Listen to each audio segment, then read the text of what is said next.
Para ter acesso a esse audiobook completo, basta entrar em contato comigo e pedir para participar do nosso canal do Telegram. Para isso, leia o QR Code que está na tela, ou clique no link na descrição ou nos comentários desse vídeo. Por apenas R$ 10 por mês, lembrando que você pode cancelar a assinatura a qualquer momento sem problemas. Você terá acesso a esse e diversos outros audiobooks completos diariamente. Você também vai poder pedir qualquer audiobook que queira escutar e nós fazemos para você. Te esperamos por lá. Aber Fulst do Nick Gest den Kummer? Aber Spielst do Nick Gest Sasha? Mas você não está de luto agora? Mas você não está jogando xadrez agora? Ludwig Wittgenstein, Investigações Filosóficas. Parte 1. Não parecia justo com o rapaz. Aquele terno no velório. Com o aparelho nos dentes, o incômodo supremo do adolescente. Nessas ocasiões, era possível até se lamentar por sua habilidade social. Servia de desculpa, ou pelo menos lhe proporcionava alguém que ele pudesse encarar com um olhar de súplica entre os apertos de mão obrigatórios. Deus o abençoe. Estava com quase 23, Ivan, o terrível. Na verdade, era difícil acreditar no terno que vestia. Talvez tenha sido comprado em uma lojinha bolorenta de roupas usadas para ajudar o asilo da cidade, pago em dinheiro, levado para casa de bicicleta, em uma sacola plástica reutilizável amassada. Sim, faria sentido, combinaria o terno em sua feiura resplandecente com a personalidade de irmão caçula, 10 anos mais novo. Não desprovido de um estilo à própria maneira. Um tipo de desenvoltura em sua indiferença absoluta pelo mundo material, cérebro e beleza, uma tia havia falado. A respeito dos dois. Ou seria o cérebro de Ivan e a beleza de Peter. Obrigado, acho eu. Ele atravessa Watling Street a caminho do apartamento que não é um apartamento, da casa que não é uma casa, 11 ou serão 12 dias depois do velório, já de volta à cidade. De volta ao trabalho por pior que seja. Ou de volta à casa de Naomi. E o que ela usará ao abrir a porta. Desliza o telefone do bolso para a palma da mão ao chegar à entrada. A sensação fria da tela quando se ilumina sob seus dedos, digitando. Aqui fora. As tardes estão mais curtas e ela voltou às aulas, em tese. Nenhuma resposta, mas ela visualiza a mensagem, e então a sequência previsível. A sequência tão conhecida e a essa altura indiretamente excitante de sons quando do outro lado da porta ela sobe a escada do porão e entra no corredor. Condicionamento clássico. Como levou tanto tempo para entender? Senso comum. Não era isso. Experiência diária. A relação entre memória e sensação. A porta se abrindo. Oi, Peter, ela diz. Um cropped de cachemir, correntinha de ouro. E moletom preto afunilado no tornozelo. Não com elástico, esses ela odeia. Descalça. Posso entrar? Ele pergunta. Desce a escada e entra no quarto dela sem ver nenhum dos outros. Luzinhas decorativas com pouco brilho estão afixadas na parede. Ele tira os sapatos, deixa ao lado da porta. O notebook está aberto em cima da cama desarrumada. Cheiro de perfume, suor e maconha. Nesse ar mesclado, todas as nossas compulsões se encontram. As cortinas estão fechadas como sempre. Por onde você andou? Ela pergunta.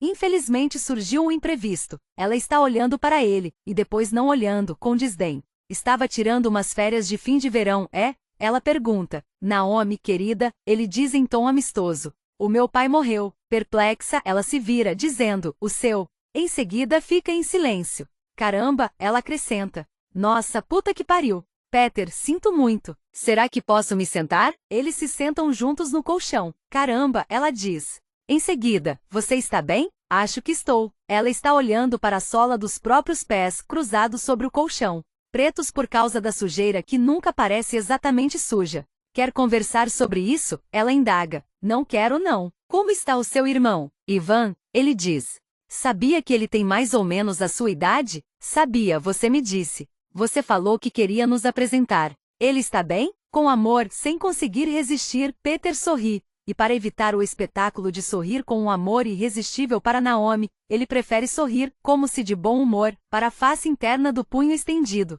Ele, não faço a menor ideia de como ele está. O que eu te falei sobre ele? Sei lá, você falou que ele é bizarro, ou algo do tipo. Sim, ele é muito esquisito. Não faz o seu tipo. Acho que ele é meio autista, mas imagino que não dá para dizer esse tipo de coisa hoje em dia. Pode sim, se ele for mesmo. Bom, não diagnosticado ou sei lá o quê. Mas ele é um gênio do xadrez, então.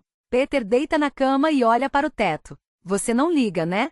Ele acrescenta. Preciso ir a outro lugar daqui a pouco. Fora de seu campo de visão, a boca de Naomi responde, tranquilo. Uma pausa. Ele brinca com a costura do moletom dela. Ela deita ao lado dele, quente, a respiração quente, o cheiro de café e de alguma outra coisa. Os seios quentes sob o cropped de cachemir, que ele deu para ela ou um igual de outra cor. Cinza Paris. Deixa que com a ponta dos dedos ele toque sua axila úmida. O cheiro de talco do desodorante só disfarça o aroma salgado de suor. Raramente raspa alguma coisa além das pernas, do joelho para baixo. Uma vez contou a Naomi que na época dele as meninas da faculdade depilavam a virilha com cera. Ela achou graça. Perguntou se ele estava tentando fazê-la se sentir mal. De jeito nenhum, ele respondeu. É só um desdobramento interessante da cultura sexual. Ela está sempre rindo. A época dos tigres celtas deve ter sido uma loucura. Bom, você gosta. E é verdade, ele gosta. Existe uma sensualidade naquele desleixo. Pés gelados. As solas sempre pretas por andar pela casa quase pelada, fumando um baseado, falando no viva voz. Ela agora murmura baixinho. Meus sentimentos.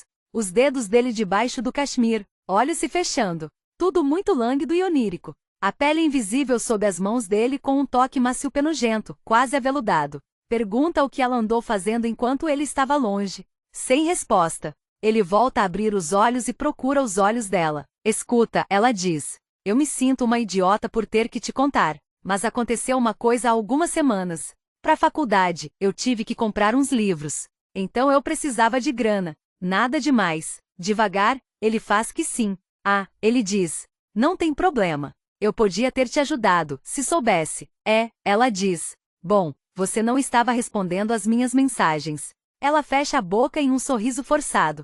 Desculpa, ela acrescenta. É claro que eu não sabia do seu pai. Não esquenta, ele diz. Não sabia que você estava precisando de dinheiro. É claro, eles se olham mais um instante, constrangidos e irritados, culpados. Então ela vira de costas. Tudo bem, ela diz. Nem precisei fazer nada, as fotos eram muito velhas. Sentindo o corpo cansado e pesado, ele fecha os olhos. Um daqueles caras que comentam em todos os posts dela, provavelmente. O emoji do macaco tampando os olhos. Ou um homem casado e triste com um cartão de crédito cuja existência a esposa desconhece. Que merda essa história do seu pai, ela diz. Quando foi o velório? Semana passada. 2 semanas atrás. Seus amigos todos foram? Ele se cala. Nem todos, ele diz. Depois de outra pausa, a Silvia. E alguns outros. Imagino que você não quisesse a minha presença. Ele se vira para olhar o rosto dela de perfil. Os lábios carnudos entreabertos, várias sardas nas bochechas.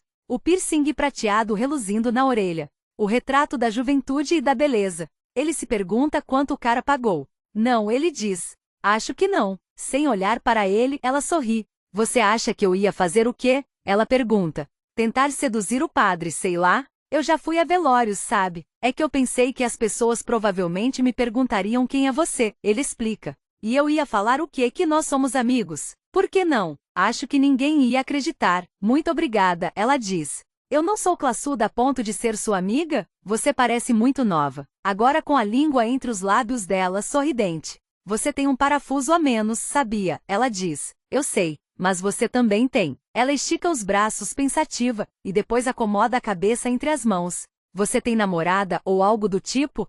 Ela pergunta. Por um instante ele fica em silêncio, já que de qualquer forma ela parece não se importar e por que deveria. Pensa em dizer, eu já tive. E agora talvez seja a hora de falar com ela sobre isso, não acha? Sobre o velório e sobre depois. Não que alguma coisa tenha acontecido. Só a sensação, a lembrança de uma sensação, que na realidade não era nada. No carro se pegou murmurando como um idiota. Não me deixa sozinho com o Ivan, por favor. Foi por isso que ela ficou. A única razão. No quarto da infância se esfregando nela feito um adolescente. A sorte é que estava escuro demais para olhá-la diretamente. Ela dormiu a seu lado e só. Nada para contar. De manhã acordou antes dele. Lá embaixo na cozinha com Ivan, falando baixinho. Ele os ouviu do patamar da escada. O que um tinha a dizer ao outro? Belo ataque do cavalo na D5, hein?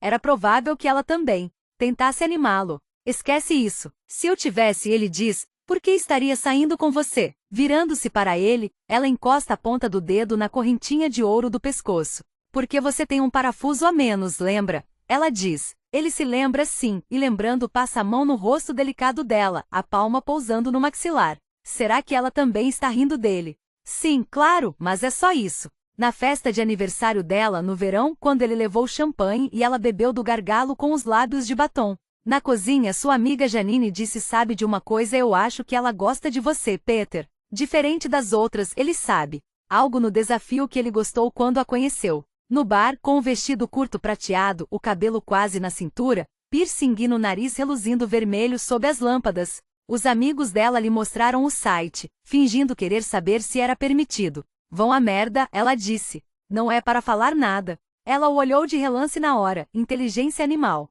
Só entre os dois ele soube. Diferente dos outros. Homens que mandam ameaças malucas de violência sexual pela internet. Sua puta idiota, eu vou te matar, vou cortar sua cabeça. Deslizando o polegar pela caixa de entrada, ela ri. Uma enorme vergonha alheia, imagina. Imagina se ela vai sentir medo. Se acontecesse, ele acredita que ela morreria em meio a uma gargalhada. Uma burrice não responder às mensagens dela. Algumas eram bem legais. Culpa dele. Ele se pergunta até que ponto ela precisa do dinheiro e então sente. O quê? Vergonha, ou sabe-se lá o quê?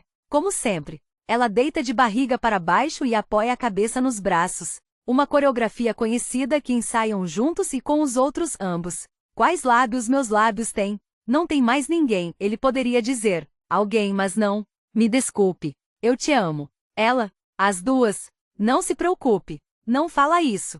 Nossa, não. Jesus nos manda amar uns aos outros sem exceção. Já são 9 horas quando ele vai embora. E 4 minutos. Também um pouco chapado porque eles fumaram juntos depois. Digita na caixinha branca. Estou uns 20 minutos atrasado, desculpa. O breu frio se acumula ao redor da tela iluminada. As árvores balançam os galhos silenciosos, o bonde passa com rostos nas janelas. Bloqueia o telefone e o guarda no bolso. James Street à noite. Agora tem que andar depressa para tentar recuperar o tempo perdido. Mas é um prazer, não é, em uma noite fresca de setembro em Dublin caminhar a passos largos na rua sossegada. No auge da vida. Sua missão agora é aproveitar esses prazeres efêmeros. Pode morrer no minuto seguinte. Acontece todo dia com alguém. E o homem não era de idade, como todo mundo dizia sempre, 65, só isso. Peter agora estava na metade do caminho, tinha 32 anos e 6 meses. Já era de meia-idade, segundo esse cálculo. Assustadora a rapidez com que tudo se dissolve. Não, ele vai dizer, o meu pai já não está mais entre nós, sinto informar. As pessoas vão ficar pesarosas, como seria de esperar, mas não chocadas. Diferente do Ivan. Quase um órfão no caso dele, apesar de todo o bem que a mãe dos dois lhe fez. Porque eles tiveram filhos para começar, só Deus sabe. No velório, ela balbuciou para Peter, a aparência dele. E apesar de Ivan realmente estar com uma aparência inacreditável, e apesar de o próprio Peter ter pensado na aparência inacreditável de Ivan segundos antes, ele retrucou. Bom, a aparência talvez não tenha sido prioridade dele esta semana. Christine o olhou de relance. O tailleur de bom gosto com saia de lã merino azul marinho. Nada de errado com o seu traje, ela disse. Com ela era sempre assim. Ele evitava seus olhos, observando Ivan fazendo hora, numa solidão lastimável, à mesa de sanduíches. Sim, ele respondeu. Obrigado. Agora passa pelo antigo banco em direção a Thomas Street e a resposta de Sylvia vibra no bolso, contra seu quadril. Antes ele tinha um toque diferente para as mensagens dela, não? Antigamente. Na melodia de Dublin in the Air, etc. Agora não se lembra de como era. De que tipo ou modelo era o celular, o peso dele nas mãos. Agora supostamente obsoleto, descontinuado. Só ouvir aquele som mais uma vez, ele pensa. Sentir que sua vida foi preservada em algum lugar e não esquecida, reunida em torno dele, ainda espremida em volta dele de forma protetora. Viagens de ônibus de manhãzinha para as competições entre universidades. Preparando-se para a final no corredor dos fundos enquanto a plateia aguardava sentada. Os batedores de recordes. Menosprezados, ambos eram, é claro, apaixonados um pelo outro e por eles mesmos. Agora na tela de bloqueio, não tem problema. Você comeu? Mulher sensata. Sem dúvida usando sapatos grossos com taxinhas e o casaco quente de tweed. Não. Cuidando dele, só isso. 20 minutos de atraso e ela quer saber se ele jantou. 25 minutos. E no mínimo, ela não é burra. Às vezes ele pensa que a natureza e o grau de seu sofrimento a libertaram das frustrações banais da mera inconveniência. Meia hora de atraso, e daí? Quando você entra e sai do hospital semana sim, semana não, com uma agulha no braço, não importa muito, provavelmente. Entre ouvir os médicos falando de você por detrás das cortinas. Paciente é mulher de 32 anos. Histórico de dor crônica refratária resultante de lesão traumática. Acidente de trânsito. Não tem filhos, mora sozinha. E poucas pessoas teriam como saber, pois ele mesmo preferiria morrer a viver desse jeito. Sem alarde, só acabar com isso de uma vez por todas. Ela deve saber que os outros pensam assim. Talvez saiba que até ele pensa. Mas dizem que a pessoa se adapta. A vida antiga de prazer termina para nunca mais voltar. Aceite ou então se iluda, no fim das contas dá na mesma. A vontade de viver muito mais forte do que qualquer um imagina. Como uma espécie de morte, o que aconteceu? O tipo de morte ao qual se sobrevive por educação, por respeito aos outros, por amor altruísta. Jesus também sobreviveu à própria morte. E foi honrado e exaltado. Passa pela faculdade de artes, alunos perambulando de jaqueta jeans, galocha, meias rasgadas. Rostos adolescentes amorfos boiando pálidos sob a luz do poste. Na porta mais distante da vida. Ele sabe que estão observando.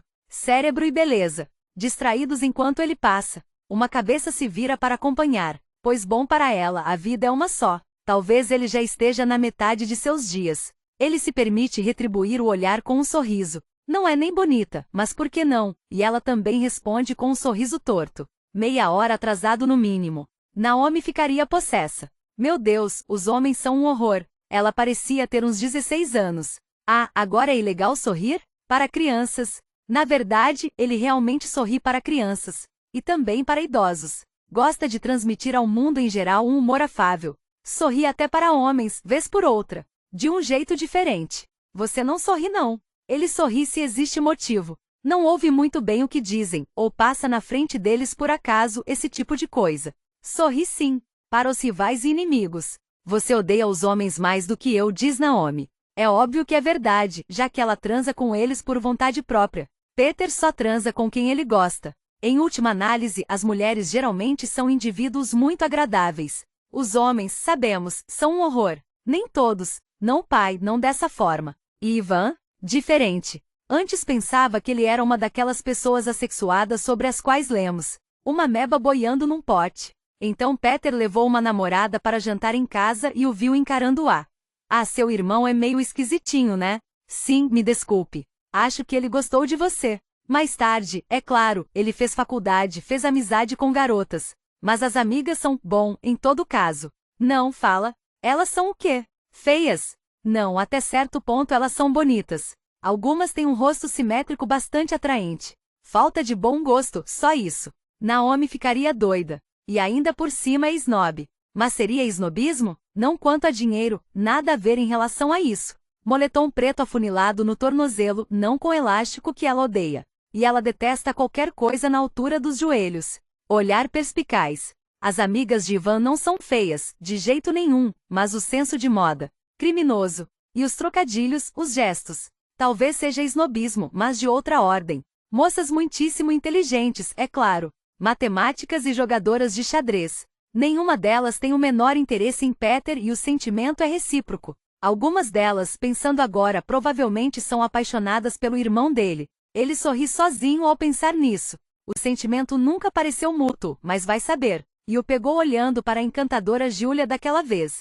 Blusa de seda verde com os 3 primeiros botões abertos. Madreperola. Os dentes brancos rindo, uma gargalhada romana alta e salutar. Passou em frente à Christchurch, iluminada à noite, as paredes de pedra pintadas de amarelo acinzentado. Manda mensagem para ela, quase chegando. Não, eu não comi e você? E ela? Sylvia. Totalmente fora de seu alcance. Na verdade não é muito bonita, nunca tinha sido. Faz a beleza das outras parecer exagerada. O rostinho singelo. É claro que as roupas são sempre apropriadas. Às vezes se inspira nela para presentear Naomi, suéteres de gola alta, xales de seda coloridos, um casaco impermeável que bate no tornozelo. Só depois percebe como vão cair mal, uma garota bonita vestida como uma senhora. Antiquada, pudica. Sylvia jamais. Ele foi a uma de suas palestras na primavera. Mulher esguia na frente da classe falando das formas da prosa no século XVIII. Todos os pares de olhos fixos nela. Voz claríssima e grave. Contralto. Nenhum outro som no ambiente. Quando ela terminou, todos irromperam em aplausos, o que uns 200 talvez mais, e ela sorriu e assentiu, acostumada provavelmente. Carisma puro. Ele teve vontade de dizer: eu conheço. É uma ex-namorada minha. Tão constrangedor, imagine. Se você acha que ela é interessante falando de ficção amorosa, tente só transar com ela. Embora agora não possa. Ela não possa. Muita dor. De novo vibra. Ela conseguiu uma mesa em um restaurante italiano de Temple Bar, local marcado no mapa. O que ele acha? Ele responde: te vejo em 5. Lord Edward Street à noite, caminhando em direção aos portões da faculdade. Cenários de romances antigos, comemorações embriagadas. 4 da madrugada passando mal ali na frente do Mercantile, lembra disso. Noite dos bolsistas. Jovens na época. Mesclando memória e desejo. Lembranças de passarelas escuras. Cemitério da juventude. Aguardando a conta, continuam conversando enquanto distraído ele come o último pedaço da focaxia macia e gordurosa. Ele não tinha percebido a fome que estava sentindo. E então, as cortinas grossas, a água gelada, luz de velas, tudo que instiga o apetite. Ali está mais uma vez, o condicionamento. Do outro lado da mesa, ela bebe água. O leve movimento muscular do pescoço branco quando engole, e então, pondo o copo de volta na mesa. O que você vai fazer com o cachorro? Nossa, diz Peter. Sei lá. A Christine vai cuidar dele até, não me lembro quando. Sexta que vem, foi isso que ela disse? Ou talvez seja segunda-feira. A gente vai ter que pensar em alguma coisa. O homem volta com a conta e Peter tira o cartão da carteira, insistindo, e digita a senha. Agora, depois de comer, ele se sente melhor, mais relaxado. Enfim, repara no cansaço que sente. Efeito da presença dela, ainda os nervos. Outras sensações que ele também percebe enquanto esperam no calor mortiço do restaurante, que o homem lhes traga os casacos. Tinha acreditado até certa altura que a vida devia levar a alguma coisa, todos os conflitos e questões não resolvidos culminando em um grande auge. Crenças curiosamente pouco analisadas como essa, sustentáculos de sua vida, sua personalidade. Apego irracional ao sentido. Tudo muito bem até certo ponto. A questão da constitucionalidade surge e assim por diante. Não poderia ir trabalhar de manhã se não achasse que alguma coisa significava algo que significava outra coisa. Mas aonde isso tudo está levando? A um fim sem encerramento. O homem ajuda Sylvia a vestir o casaco enquanto Peter a observa. Agora mais calmo. Em sintonia com os sentimentos mais pacatos. Sob quais condições a vida é suportável? Ela deve saber. Pergunte a ela. Não pergunte. Estava chovendo e as ruas estão molhadas, refletindo fragmentos da luz difusa dos postes, dos semáforos, das vitrines das lojas. Caixas de pizza vazias encostadas no muro da frente se decompondo. Deixa eu te levar em casa. Ela está enrolando o cachecol. Obrigada. Ela entrelaça o braço ao dele. A mãozinha fina é levíssima. Os dedos nos vincos de seu casaco. Você estava com a Naomi antes? Como ela está? Bem, caminhando em direção a Dame Street de novo. Você gosta dela? Gosto. Tenho carinho por ela, muito carinho, muito mesmo. Ele quase deseja e ao mesmo tempo não deseja contar a Sylvia o que aconteceu, que Naomi etc. O site etc. Por quê? Para mostrar que está tudo bem. Ela, os outros, ele mesmo, nada com que se preocupar. As relações hoje em dia. Ou pelo contrário, para obter alguma solidariedade. Humilhação sexual, talvez um pouquinho excitante. Ela quer saber de novo sobre a situação do aluguel de Naomi. Os donos de edifícios conseguiram uma ordem judicial antes da pandemia, ordenando que antigos inquilinos desocupassem imóveis. O que fizeram independente disso não resta nenhum deles agora. Pela lei não vale para o pessoal de agora, Sylvia concorda e ainda assim, o que é que vai impedi-los? Sempre existe a possibilidade. A polícia dá uma olhada na papelada, endereço correto, e acena para que entrem. Não precisa nem pensar. Mas é entrar na seara de provar a nulidade da ordem, dos mandados judiciais etc., para lhes dar ainda mais razões para receber mais um. Então você realmente está na merda. Porque a locação é, e ninguém sugere o contrário, de fato ilícita. Melhor ficar quieto e torcer para os donos esquecerem. Quantos imóveis eles não deixam vazios de qualquer forma, já devem ter perdido a conta, parasitas sanguessugas. Uma conversa que ele e Sylvia já tiveram muitas vezes, e nessa os dois estão, como sempre, ad idem. O que aconteceria de todo modo, da perspectiva puramente ideológica, sendo ambos filiados pagantes do mesmo sindicato de locatários, e Sylvia até presidindo um dos grupos de trabalho. A atual relação sexual e também secretamente financeira de Peter, de 8 meses de duração, com uma participante dessa alocação ilícita específica não significa nada dos pontos de vista jurídico-filosófico e sociopolítico. Nunca falou dela para o pai, por exemplo, nem quando questionado. Não, no momento ninguém, ele disse. A ideia dos dois se encontrando. Horrível demais.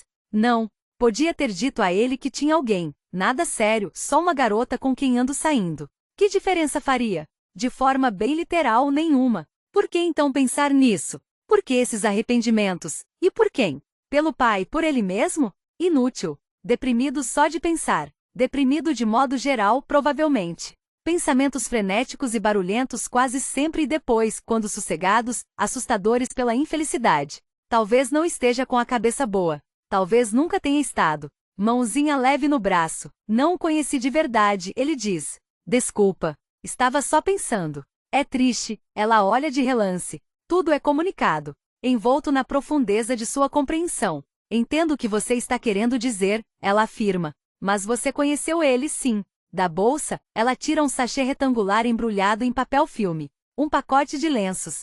Pelo amor de Deus, ele está chorando? Na George's Street? Alguém pode vê-lo. E vai acontecer, provavelmente. Como estão as coisas, Peter, ainda no tribunal? Vi seu nome no jornal não faz muito tempo, boa jogada. Calado, ele aceita sorrindo o quadradinho branco do lenço e enxuga o rosto, dizendo apenas, Ela caminha ao seu lado na mesma velocidade com que ele anda sempre. Ele te amava, ela diz. Ele não sabia nada sobre mim, Sylvia. Não nos dávamos bem um com o outro. Nunca tivemos uma conversa de verdade na vida. Dobra o lenço e o enfia no bolso. Ah, você leva as conversas muito a sério, ela diz. A vida não é só conversa, sabe? Ele olha para ela que volta a tocar seu braço. Que comentário mais enigmático, o que você está querendo dizer? Ela está rindo. Fica mais bonita assim. Mas o que ela quer dizer? A vida não é só conversa, sabe? O ofício austero e solitário do amor, talvez. Tirar os uniformes de escola da secadora nas noites de quarta-feira,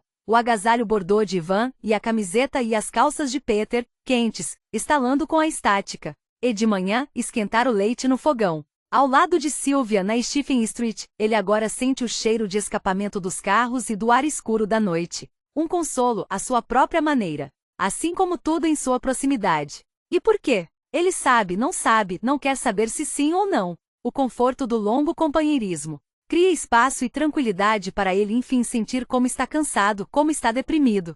Talvez seja melhor ficar na casa de Naomi, fumar um baseado e jogar Call of Duty com o pessoal com quem ela divide a casa, tomando remédio para dormir. Para aceitar o consolo, ele também precisa aceitar que precisa disso, porque o pai, de quem nunca foi muito próximo, morreu aos 60 e poucos anos, depois de 5 anos de tratamento contra o câncer. Uma casualidade outrora esperada, tão protelada que ele começava a pensar que jamais aconteceria, até que aconteceu. Peter indesculpavelmente despreparado para a ocasião. De repente chefe de uma família que ao mesmo tempo deixou de existir. Eles andam juntos à margem do gramado, os portões fechados, as folhas amareladas. Em sua beleza outonal. Falando dos alunos.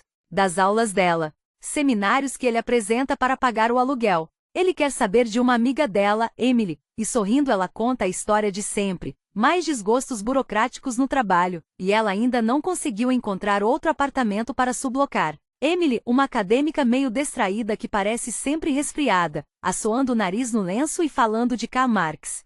Amiga deles de juventude, os velhos tempos dos debates, não que ela tivesse sido muito boa, irremediavelmente fugia do assunto e recusava todos os pontos de informação. Passava bastante tempo na casa dele e de Sylvia, chegou a dormir no sofá por um tempo, quando eles. Noites em que os três se sentavam para tomar chá, bater boca sobre nada, tudo se tornava muito intenso. Sylvia, a amiga controlada de sangue frio, Emily, o desastre. Diz que atualmente ela está na casa de Max, o mesmo Max de sempre. Ainda o vê de vez em quando na casa de Sylvia. Também era péssimo nas competições. Bonzinho demais, não implacável bastante, sempre enxergando os dois lados. Mas era divertido. Assim como todos os amigos dela. Com delicadeza ela tem que dar conta de tudo, com amor mas com delicadeza. Você tem falado com o seu irmão? Ela indaga. Ah, pois é, ele responde. A vida não é só conversa, sabe? Ela o cutuca com o cotovelo. Na verdade, é bom senti-la tão perto.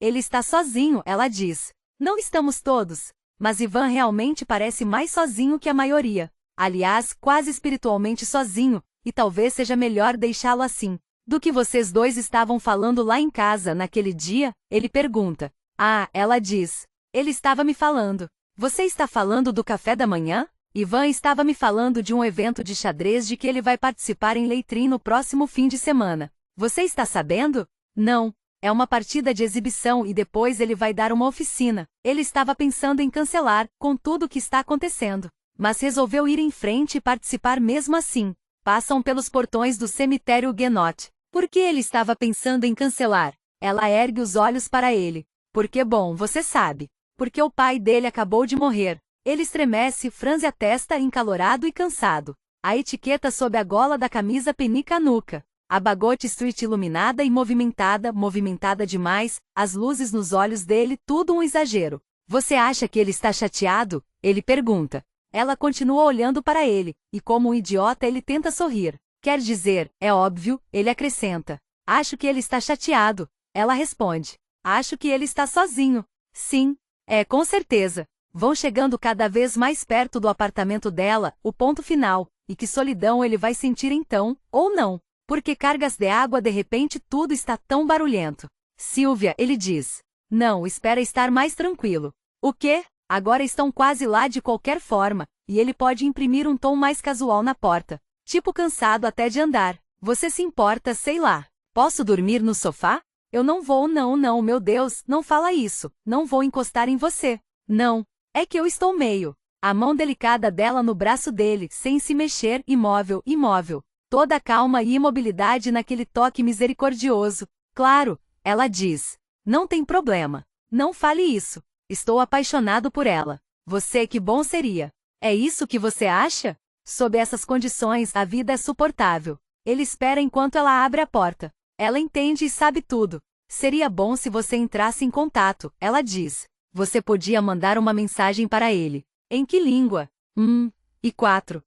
Ele responde. Você tem razão. Vou fazer isso. Vou. 2. Ivan está sozinho no canto enquanto os homens do clube de xadrez arrastam as cadeiras e mesas. Dizem uns aos outros coisas como, vai um pouco para trás, Tom. Cuidado. Ivan está sozinho, com vontade de se sentar, mas sem saber quais cadeiras ainda devem ser trocadas de lugar e quais já estão nos devidos lugares. A incerteza surge porque a forma como os homens reorganizam os móveis não atende a nenhum método específico que Ivan tenha conseguido identificar. Uma disposição conhecida aos poucos começa a surgir, um centralizado composto de 10 mesas e 10 cadeiras na beirada externa da estrutura, além de uma área de assentos gerais na parte de fora.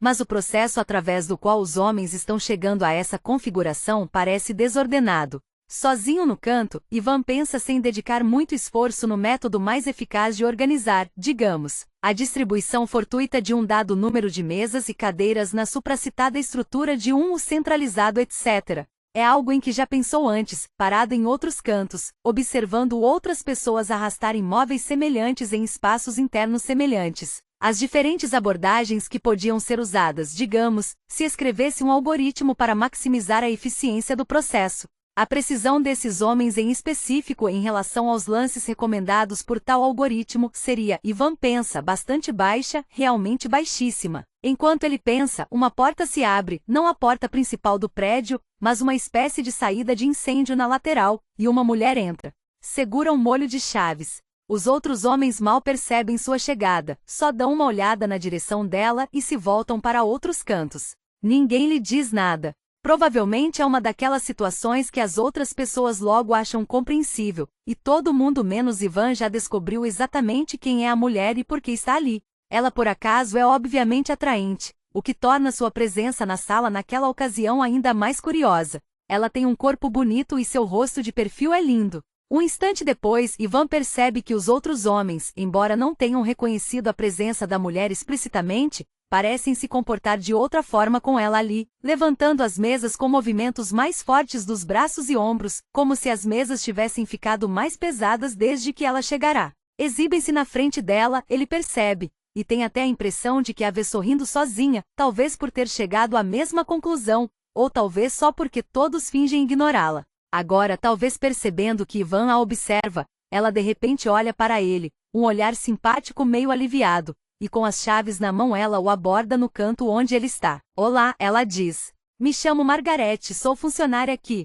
Desculpe a pergunta, mas você sabe se o menino já chegou? O prodígio do xadrez. Acho que é pra gente ficar de olho nele. Ivan olha para ela. Ela disse tudo isso num tom de voz sorridente, divertido, quase de desculpas, como se contasse uma piada. Parece um pouco mais velha do que ele, Ivan acha, não muito mais velha. Seu palpite é de que está na casa dos 30. Ah, ele diz. Você está falando do Ivan Koubek? Ela o fita com expectativa. Ele mesmo, ela diz. Ele chegou? Chegou. Sou eu. Ela dá uma risada constrangida de vergonha, levando a mão ao peito, balançando o molho de chaves. Meu Deus do céu, ela diz. Mil desculpas. Uma confusão, claro. Eu achava, não sei porquê. Eu achava que você tinha uns 12 anos. Bom, eu já tive, ele diz. Ela ri de novo, ao que parece com sinceridade, e a sensação de fazê-la rir é tão boa que ele também sorri. Ah, isso explica tudo, ela diz. Não, me desculpe, que bobagem a minha. A viagem pra cá foi tranquila? Ele continua olhando para ela por um instante e então, como se ouvisse a pergunta com atraso, vai logo respondendo. Ah, sim, tranquila. Eu vim de ônibus. Ainda com um sorriso gentil, ela diz. E eu soube que talvez você precise de uma carona depois do evento até onde você está ficando, não é isso? Ele faz outra pausa. Ela continua olhando para ele, os olhos amistosos e incentivadores. Seria mesmo estranho ver coisa demais naqueles olhares simpáticos, já que ela está literalmente trabalhando, sendo paga para ficar ali conversando com ele. Mas Ivan se lembra, ele também meio que está no trabalho, sendo pago para ficar ali conversando com ela, ainda que na verdade não seja a mesma coisa. Ele diz. Não sei exatamente onde fica esse lugar, mas posso pegar um táxi. Ela está enfiando as chaves no bolso da saia. Não, ela diz. A gente toma conta de você, não esquenta a cabeça. O capitão do clube enfim se aproxima e se apresenta. Seu nome é Oli, foi ele quem buscou Ivan na rodoviária mais cedo. A mulher repete que se chama Margarete, e então Oli levanta a mão na direção de Ivan, dizendo, e este é o nosso convidado, Ivan Koubek. Ela troca um olhar com Ivan, só um relance de diversão compartilhado pelos dois, e depois responde, eu sei. Oli começa a falar do evento com ela, a que horas vai começar e terminar, e quais salas vão usar na manhã do dia seguinte, para a oficina. Em silêncio, Ivan observa os dois conversando. Ela trabalha aqui, a mulher chamada Margarete, aqui no Centro de Artes. Isso explica seu visual meio artístico. Está de blusa branca, saia estampada volumosa de várias cores e um sapato baixo elegante do tipo que as bailarinas usam. Começa a vivenciar, enquanto ela está ali parada na frente dele, uma imagem mental involuntária em que a beija na boca. Não é nem exatamente uma imagem, mas a ideia de uma imagem, meio que a percepção de que vai ser possível visualizá-la mais tarde, como seria beijá-la. Uma promessa de deleite apenas ao se imaginar fazendo isso, algo bastante inofensivo, só um pensamento secreto. No entanto, também sente ao mesmo tempo um desejo abrupto de recuperar a atenção dela na vida real, o que suspeita ser possível fazer só de se dirigir a ela, só de dizer algo ou de fazer uma pergunta em voz alta, qualquer que fosse. Você joga xadrez? Ele pergunta. Ambos olham para ele. Já tarde demais, percebe que está sendo esquisito. Ele vê, é perceptível no rosto dela e até no de Oli. Que bizarro perguntar sem motivo nenhum se ela joga xadrez, e nem tem a ver com o assunto de antes. Animada, no entanto, ela responde, não, infelizmente não. Não tenho cabeça para esse tipo de coisa. Acho que eu sei o que cada peça faz, mas só. Com um arrependimento amargo de ter aberto a boca, Ivan assente com a cabeça. Indicando o salão atrás deles, Oli diz, a gente não tem muito do que se gabar na questão de igualdade de gênero, infelizmente. Eu não me preocuparia com isso, ela diz. Outro dia veio aqui um grupo de tricô que também estava indo mal nesse quesito. Bom, não quero atrapalhar vocês. Se precisarem de alguma coisa, estarei lá em cima no escritório. Podem perguntar por mim, me chamo Margarete. Oli agradece. Ivan não diz nada. Olhando depressa para ele, ela acrescenta, e boa sorte na sua partida mais tarde. Se eu tiver um tempinho, venho assistir. Ele a encara por um instante a mais antes de dizer, está bem. Obrigado. Ela sai pela porta lateral, fechando-a depois de passar. Deve ser a entrada exclusiva de funcionários e é por isso que ela estava com as chaves, para destrancá-la do outro lado. Ele não acha que ela vai ter um tempinho para ir assisti-lo. Isto é, ela provavelmente vai ter um tempinho, mas não vai usar esse tempo para assistir Ivan jogando xadrez. Talvez ela fosse se ele não tivesse feito aquela pergunta, pois estavam se dando bem antes.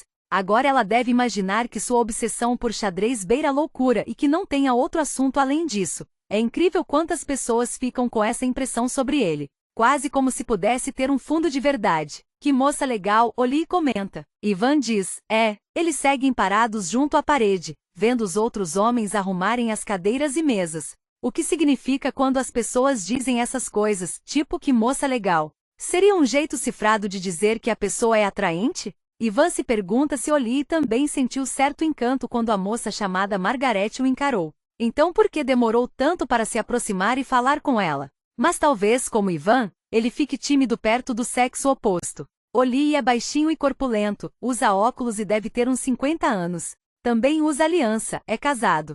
É difícil imaginá-lo sentindo encanto ao conversar com uma mulher bonita. Mas a aparência exterior de uma pessoa não define os limites de seus sentimentos internos, Ivan sabe. Pessoas simples, sem graça, não estão isentas da experiência de paixões arrebatadoras. Em todo caso, se a mulher chamada Margarete estava usando aliança, Ivan não reparou. Era impossível não reparar no fato de ser tão bonita. Deve estar de saco cheio de ouvir homens falando disso. Ivan entende que deve ser estranho ouvir comentários e convites sexuais indesejados, e teve aquela vez mesmo no caso dele, que também é homem, o que provavelmente só demonstra que sim. Ele seria capaz de qualquer coisa para evitar encontrar de novo com aquele cara. Não que ele tenha feito alguma coisa ruim, mas por mero constrangimento. Então imagine ser uma mulher bonita e não ter só um homem para evitar, mas quase todos. Ivan concorda que deve ser horrível. Ao mesmo tempo, como proporcionar uma situação agradável para os dois sem que uma pessoa tome a iniciativa com a outra, que pode se revelar indesejada? É como o problema das mesas e cadeiras. De maneira fortuita e ineficaz, sem método definido, é possível obter soluções, e evidentemente acontece com frequência, levando-se em conta que alguém como Oli seja casado. As pessoas se conhecem, as coisas acontecem, é a vida. A questão para Ivan é como se tornar uma dessas pessoas, como viver esse tipo de vida. Agora, diz Oli ao lado dele. O que a gente pode fazer por você antes das coisas começarem?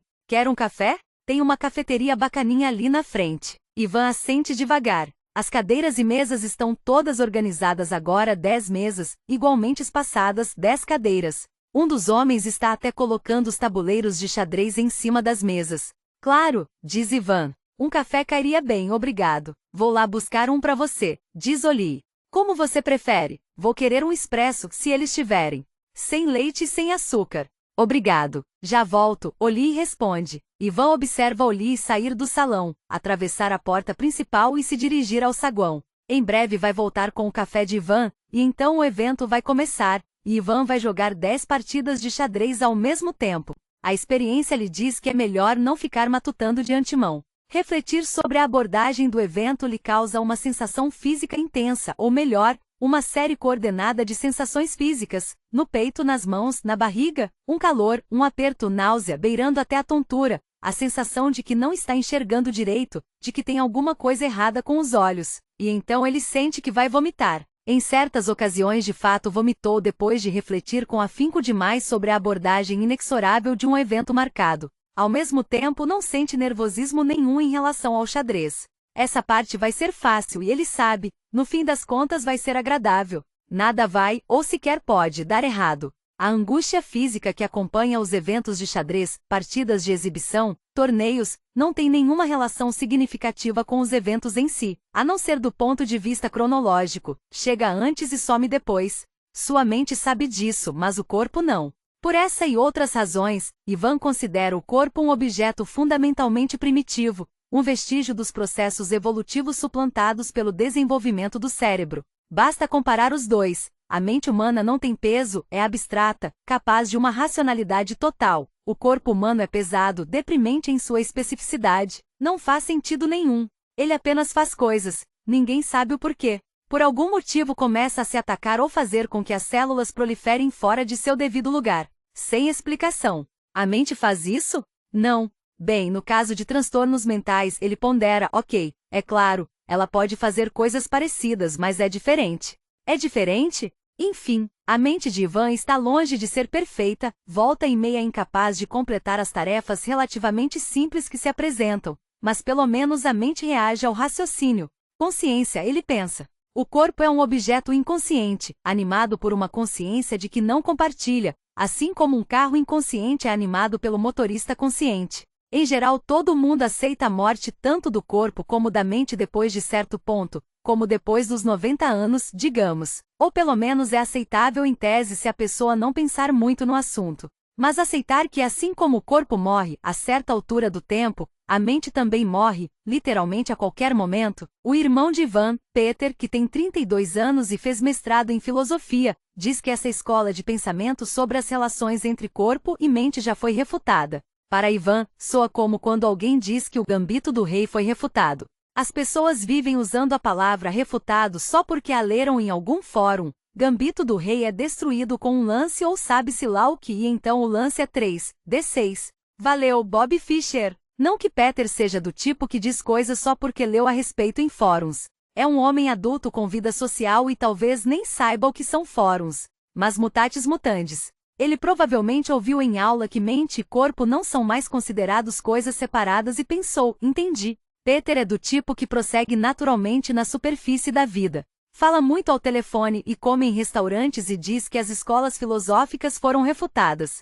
Houve uma época em que os sentimentos de Ivan por ele eram mais negativos, chegando às raias da inimizade total, mas agora ele os classificaria como neutros. De qualquer modo, precisa admitir que Peter organizou praticamente tudo o que dizia respeito ao velório e tudo mais. Ivan não fez nada, ele admite sem titubear. Talvez devesse demonstrar mais gratidão nesse aspecto.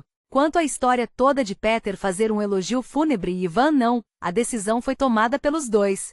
É óbvio que agora Ivan se arrepende, já remoeu isso. O arrependimento, várias vezes, mas a culpa é dele mesmo, não de Peter, não é nem compartilhada, mas sim exclusivamente dele. Ele não pensou muito de antemão, é claro. Mas de que vale remoer? O pai não vai ganhar um segundo velório em que Ivan pode se desculpar pelo erro dizendo todas as coisas que mais tarde passaram pela sua cabeça. A mente humana, apesar de toda a importância que lhe deu um minuto atrás, é muitas vezes repetitiva, vira e mexe empacada em um ciclo conhecido de pensamentos improdutivos, que no caso de Ivan costumam ser da natureza do arrependimento. Arrependimentos banais como perguntar àquela mulher, Margarete, se ela jogava xadrez, horrível, e arrependimentos grandiosos como se recusar, ou melhor, não conseguir dizer nada no velório do pai. Arrependimentos grandiosos como dedicar a vida ao xadrez competitivo só para ver sua pontuação cair regularmente ao longo dos anos, chegando ao momento em que etc. Ele já remoeu tudo isso, a irrecuperabilidade do passado, o que está feito, e agora não é hora, de qualquer forma. Ele vai comer a barrinha de chocolate que levou na mala e tomar uma xícara de café. É bom visualizar essas ações de antemão, como ele vai desembrulhar a barra de chocolate. Qual vai ser o gosto do café, se vai ser servido com pires ou só na xícara? É nisso que se deve pensar nesta altura, coisas exatas, tangíveis, coalhadas de detalhes sensoriais. E então os jogos vão começar. Quando Margarete termina o prato, está escuro do lado de fora do bistrô, a vidraça azul como tinta molhada. Garré atrás do balcão pergunta o que tem hoje e ela diz que é a noite do clube de xadrez. Ele responde com animação, cada um com seu gosto. A cada 15 dias mais ou menos, a mesma rotina, outra apresentação e depois outro desconhecido sentado no banco de carona de Margarete, tagarelando sobre algum assunto, e depois indo embora. Comediantes, atores shakespearianos, palestrantes motivacionais, e agora jogadores de xadrez. Engraçado. Ela de fato gostou dele, do rapaz de aparelho nos dentes. Seu erro em pensar que ele seria um menino foi vergonhoso, mas ele tirou sarro disso e ela gostou. Meio sem jeito, é claro, essas pessoas com que alto em geral são assim. Embora ela pensa saindo do restaurante, abotoando o casaco impermeável por cima do cardigã, ele ainda fosse muito mais educado do que os outros, sobretudo aquele homem intrometido Oliver Lyons, basicamente um tanto grosso. No jogador de xadrez ela pensa, você tem um exemplo de pessoa simpática e afável, talvez carente de algumas nuances sociais mais refinadas. Já Oliver Lyons é um homem que apenas aproveita a pouca autoridade que acredita vir com sua liderança no clube de xadrez local. Chove lá fora, a água entorna das calhas e Margarete arruma o cachecol sobre o cabelo. Engraçada a sensação que teve, conversando com os dois, como se ela e o jogador de xadrez estivessem juntos de um lado e Oli do outro. Porque a sensação de se estar fora do grupo talvez. Pegando as chaves do fundo da bolsa, ela segue em direção ao escritório, cumprimentando com um aceno o homem gentil da padaria. Qual é mesmo o nome dele? Linda saberia. Com os dedos, acha a chave externa e entra no prédio, fechando a porta com delicadeza. A chuva tamborila no telhado, em silêncio goteja do casaco nos azulejos, enquanto ela atravessa o corredor frio e, destrancando a porta lateral, entra no salão. Lá dentro, todas as luzes estão radiantes, e 30 ou 40 espectadores estão sentados em um silêncio tenso, murmurante. No meio do salão, várias mesas estão arrumadas em uma espécie de U quadrado, com os enxadristas sentados na parte externa. E no interior do quadrado, o jogador de xadrez Ivan Koubek está sozinho, debruçado sobre uma das mesas com um braço cruzado sobre o peito, usando a outra mão para esfregar o maxilar. Ele parece muito alto e pálido, se avultando ali sobre o tabuleiro de xadrez, enquanto o oponente, um homem mais velho de pele avermelhada, está acomodado na cadeira da frente. Ivan move uma peça, Margarete, parada na porta, não vê qual, e em seguida vai para a outra mesa.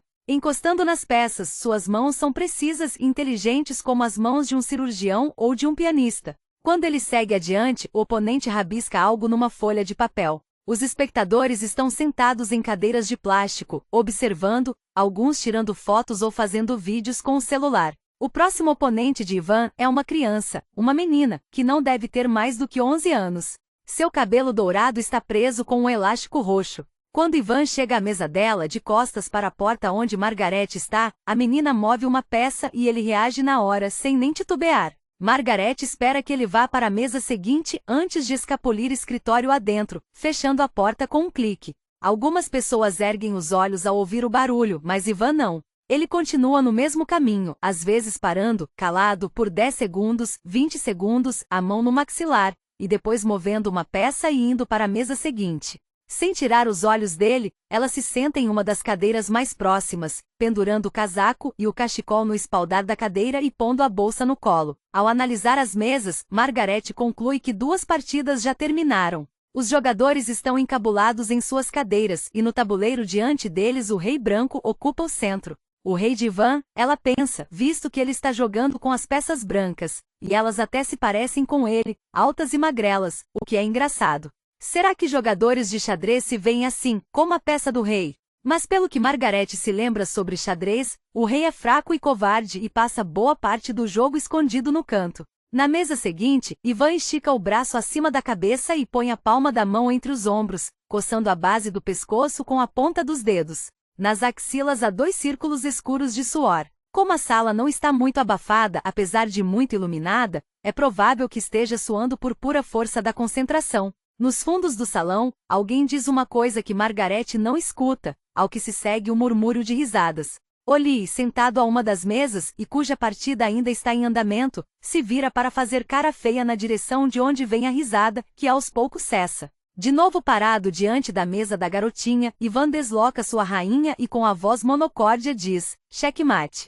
A menina se vira e olha para os 2 adultos sentados atrás dela, um homem e uma mulher que devem ser seus pais. Margarete os vê sorrindo para a menina e erguendo o polegar balbuciando, muito bem. A menina se volta para o tabuleiro e escreve outra coisa na folha de papel, e então ela o empurra sobre a mesa e entrega sua caneta a Ivan. Ele se debruça para escrever algo no canto inferior da folha e em seguida se levanta e lhe estende a mão. Com um sorriso largo cheio de dentes de leite, ela aceita e os 2 trocam um aperto de mãos. Em silêncio, as partidas continuam. Outro jogador parece desistir, aperta a mão de Ivan, e depois outro. Homens do clube de xadrez que mais cedo arrumavam as cadeiras. Por fim, o único que resta é Oli. Ele pôs terno e gravata, Margarete repara. Não estava de gravata mais cedo, mas agora está uma vermelha de listras claras. Ivan Koubek não trocou de roupa, está com a mesma camisa de botão verde clara e a calça preta de antes. O tênis está sujo e Margarete vê a sola do calçado esquerdo se descolando. Oli ergue os olhos para Ivan, faz um pequeno aceno com a cabeça e Ivan retribui o gesto. Oli escreve algo em sua folha de papel, assim como Ivan, e eles trocam um aperto de mãos. Os outros jogadores aplaudem e então todo mundo começa a aplaudir. Margarete solta a bolsa que segurava no colo para aplaudir junto. Pela energia geral da aclamação, entende que Ivan derrotou Oli e venceu todas as 10 partidas. Ivan assente para agradecer os aplausos que em vez de irem parando vão ficando cada vez mais altos, e alguém nos fundos do salão dá um longo assobio. Ivan fica parado, inclinando a cabeça com um sorriso educado sem mostrar os dentes, tomado pela vibração dos espectadores. Oli se levanta de trás da mesa e aos poucos os aplausos se acalmam. Ele agradece a todos pela presença, agradece a Ivan e o parabeniza pela limpa, e depois de mais alguns aplausos e agradecimentos a várias pessoas, o evento acaba. As pessoas começam a se levantar da cadeira, conversando, recolhendo os pertences, e um dos homens do clube de xadrez escancara a porta principal para a plateia sair em fila. Levantando-se de sua cadeira, vestindo o casaco, Margarete vê que Ivan foi falar com a menina de elástico no cabelo. Está de costas para Margarete, mas ela ouve o que ele fala. Foi uma ótima partida, ele diz. Sabe onde foi que você errou? A menina faz que não. Vou te mostrar, ele diz, e aí você não vai errar de novo. Para os pais dela, ele diz, vocês não se importam, né? Só um minutinho. Fora isso, ela jogou bem. Ele está arrumando o tabuleiro enquanto fala. Em volta deles, os espectadores vão embora, olhando o celular, fechando o zíper do casaco. Margarete está de pé ao lado da cadeira, passando o polegar na alça da bolsa, distraída, o impermeável comprido frouxo, desabotoado. Lembra dessa posição? Ivan diz. A menina sente, fitando o tabuleiro na frente dela. Alguns segundos depois, ele pergunta, agora você entende por que foi uma ideia péssima mexer naquela torre? Ela ergue os olhos para ele solenemente e torna a fazer que sim. Não tem problema, você está aprendendo, ele diz. Você jogou muito bem. Quem sabe a gente não joga a revanche daqui a alguns anos. Os pais dela sorriem, o pai com a mão no ombro da menina. Que gentileza a sua tirar um tempo para isso, a mãe diz. Imagino que esteja exausto. Ivan se levanta da mesa. Estou bem, ele diz. O pai agora olha para algo às costas de Ivan, para Margarete, e Ivan acompanha o olhar e a vê parada ali. Ela sorri e ele a olha sem dizer nada. Ela percebe que a testa dele ainda está úmida. Parabéns, ela diz. Ah, ele responde. Bom, sei lá. Obrigado. Ele enxuga a testa com a manga da camisa, percebendo que ela tenha percebido talvez. O salão ao redor deles está se esvaziando, a menina e seus pais se despedem e vão embora. Desatento, Ivan lhes diz, ok, tchau. Pelo visto vou ter a honra de te dar uma carona para casa, Margarete diz. Ivan a encara, um olhar bem direto até ela acha intenso, com aquela sensação, de novo, de que estão calados do mesmo lado. Certo, ele diz. Acho que o pessoal vai sair para beber, mas eu não preciso ir, não faço questão. Você quer beber alguma coisa?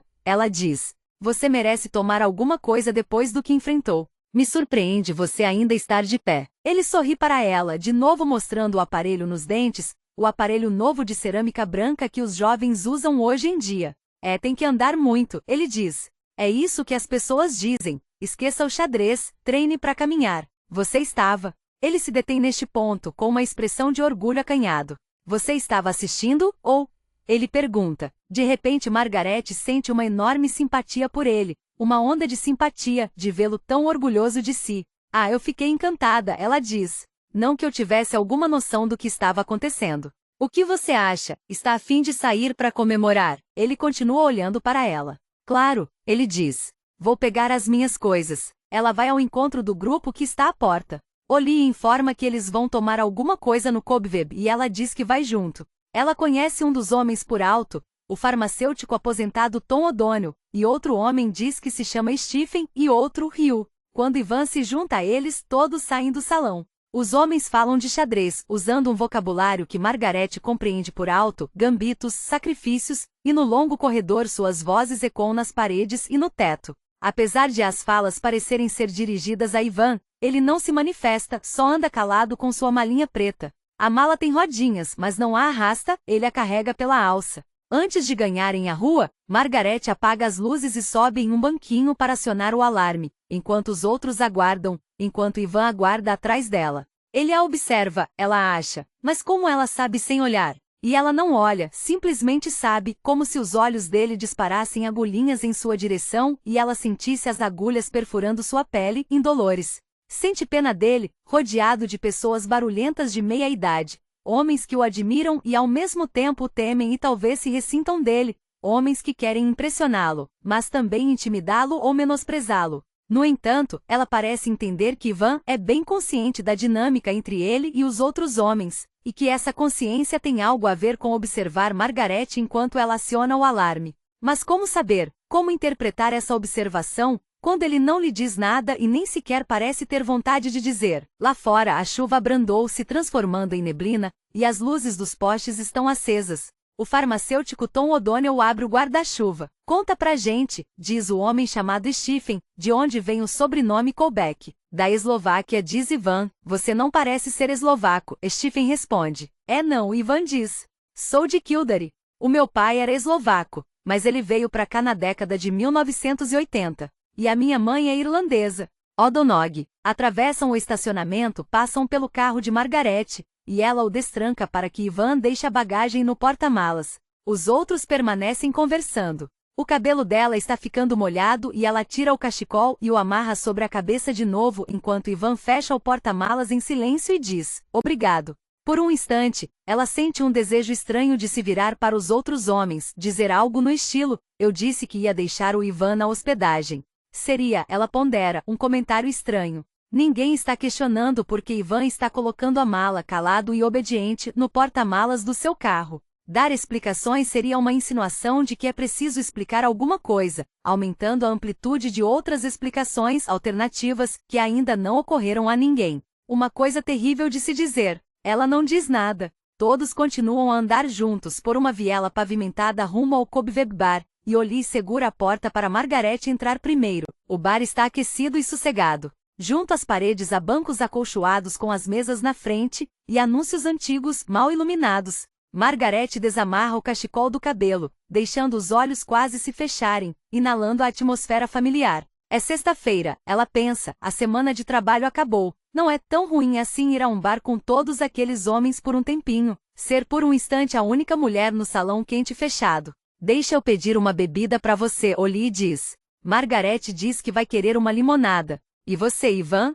Oli pergunta. Imagino que você já tem idade para beber, né? Ivan solta uma risada constrangida e responde. Eu tenho 22. Oli pergunta o que ele quer, nesse caso, e ele pede uma cerveja italiana. Tirando o casaco dos ombros, Margaret acha um lugar para se sentar em um dos bancos macios de couro sintético, com uma mesa baixa entre ela e Ivan. Um dos homens pergunta se ela viu os jogos e ela diz, vi sim, que atuação. Oli se levanta para fazer o pedido no bar e os outros o acompanham para ajudá-lo, ou para insistir em pagar suas bebidas, deixando Margaret e Ivan a sós no canto. O fato de terem sido deixados sozinhos se apresenta a ela com uma espécie de sensação intrusiva persistente. E querendo puxar um assunto leve, ela diz em voz alta, então, você já teve algum problema sério? Por um instante, ele permanece calado. Você está falando tipo no xadrez? Ele pergunta. Sim, me desculpe. Isso que eu quis dizer. Ele dá um sorriso envergonhado, e está de novo esfregando o ombro com a ponta dos dedos.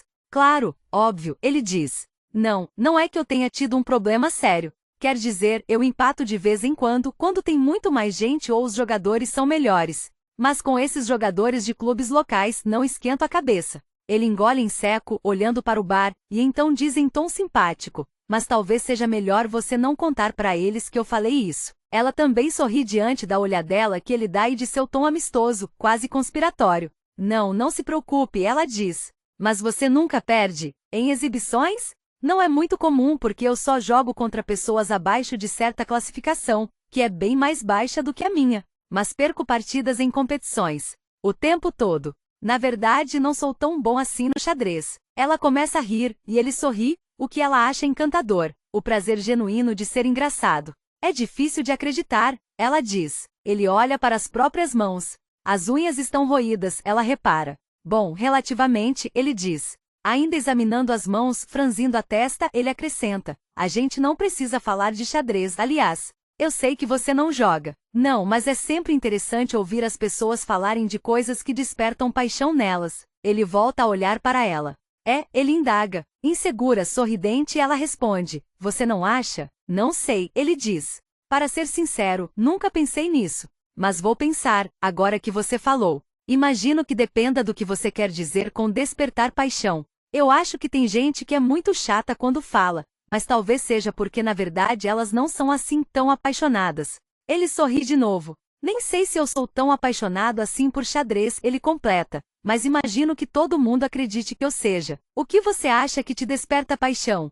Ela questiona. Nisso, ele enrubesce. Ela vê mesmo a meia luz que ele está enrubescendo. e ele diz algo que soa como Assustada, ela diz com uma alegria forçada, alto demais, deixa pra lá, não precisa me dizer. Então ela também se arrepende de ter falado isso. Os outros estão voltando do bar finalmente. Ollie se curva para entregar um copo gelado e úmido a Margaret, dizendo, uma limonada pra moça. Eles estão se acomodando em volta da mesa, bebendo, falando, mas Ivan permanece em silêncio, só fita a lateral do rosto dela, que evita seu olhar. Talvez ele a esteja olhando porque não sabe mais o que fazer, ela pensa, porque está se sentindo esquisito ou desconfortável. Talvez queira chamar sua atenção porque deve haver algo especial que deseja dizer, e ao evitar seu olhar ela esteja apenas prolongando o intervalo durante o qual ele acha necessário continuar olhando. Ou talvez, a ideia invade seus pensamentos, talvez esteja olhando para ela por motivos sexuais. Margaret não acha possível eliminar completamente de sua vida esses pensamentos,